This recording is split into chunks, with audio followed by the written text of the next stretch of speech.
Hello, my friend. Thanks for being here. Let's talk about rejection today, or receiving a no. I want to show you some artworks today that I've created around this topic. Have you ever entered a drawing competition, or tried to get into an exhibition, or tried to even get a creative job of some sort, something like that, and you get rejected? And it sucks. It sucks so bad because if you're like me, you take it personally because your art is literally you. So if someone's rejecting your art, they're essentially just saying, oh, I don't like who you are, the entirety of you. And that is so painful to receive.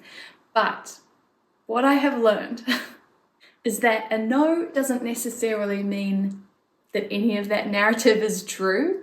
A no doesn't mean that it's a no forever. A no or rejection doesn't mean that your art's not good at all, or that you'll never have the exhibition or the job or the fame and fortune from your art that you're wanting, if that's what you want. Because that's not why we do it, right? It just might look different to what you are aiming for. Story time. I used to do a lot of jewelry making, and I kind of fancied myself as a jewelry artist, and I had big dreams of getting into this particular gallery that I loved, and I applied for this gallery several times. I also applied for a mentorship that helps take new jewelry artists and pair them with proper professional artists and help them to really develop their careers. And I was like, this is just what I need to get started. This is everything to me. And I threw myself into it and received no's. No, over and over and over. It was really hard. There's no denying that, because as I said, I take it personally, and it feels like you're just never going to get there. It feels like you're just grinding and nobody is interested in your art, nobody is interested in you. It can feel like your dreams of, say, an exhibition or the job or whatever it is just never gonna happen. But it just might look different. We can't let that stop us, or you can't let that stop you. I didn't let it stop me. What I did was keep going, keep expressing myself in whatever way felt right at the time. And now, I'm not exactly making jewelry, am I? Although I do still love jewelry, but I'm now totally in love with collage and drawing. And that feels really authentic to me. At the essence of it all, we're essentially just expressing ourselves. It's a need that we do as artists. And however you're expressing yourself is right for you. So somebody else's no isn't saying don't express yourself anymore. It might just mean it wasn't right for them, and you can keep expressing yourself in whatever way works for you, because the more authentically you can do that, the happier you'll be, and the more it comes out in your artwork. So with the jewelry story, I gave myself time to grieve. I gave myself 2 days, I think, because I like to wallow. And it was a chance to acknowledge and validate my own feelings, because I felt really crappy about it, and I had held so tightly onto this goal, this idea of what I wanted to achieve and how it had to look.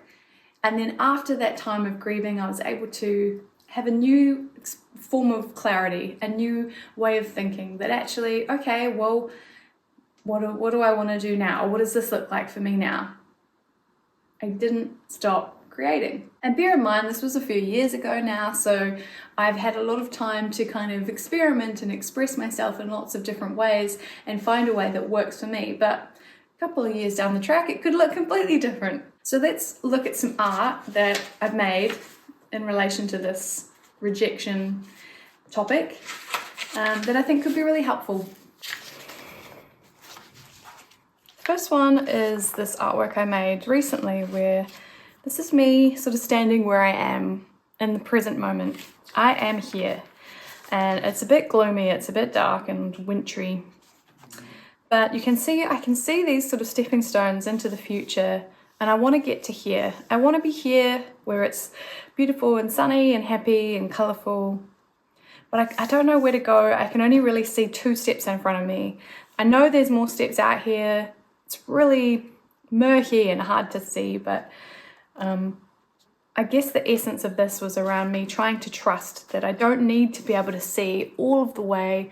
I just need to see the first or couple of steps in front of me and to take those, because when I get there, I'll be here again and be able to see the next 2 steps and so on. And it's part of the fun, it's part of the journey.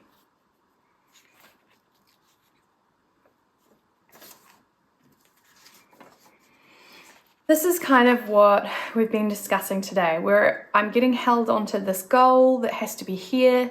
It must be this way. It must be this way. It got to look like this. Unfortunately, I keep hitting brick walls and it's just not working for me. And I'm missing out on seeing actually there might be an opportunity or something I hadn't thought of that also gets me to the same goal, but it's just in a different way. So really trying to soften and stay open to what else is there. Could it look different?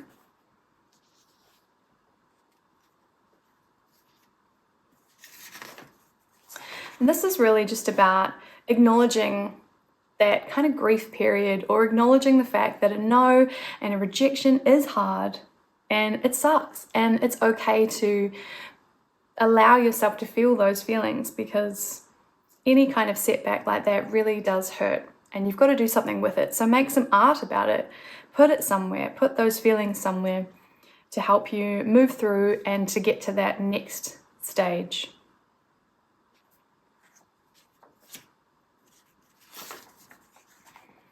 This kind of speaks to that as well, around just taking like those little moments where you can to actually just let go of how it has to look, what exactly this list is that you've got around how it's going to happen or how life's going to be measured out for you, when actually take a breath. There might be a different way or a little opportunity or something that you haven't seen.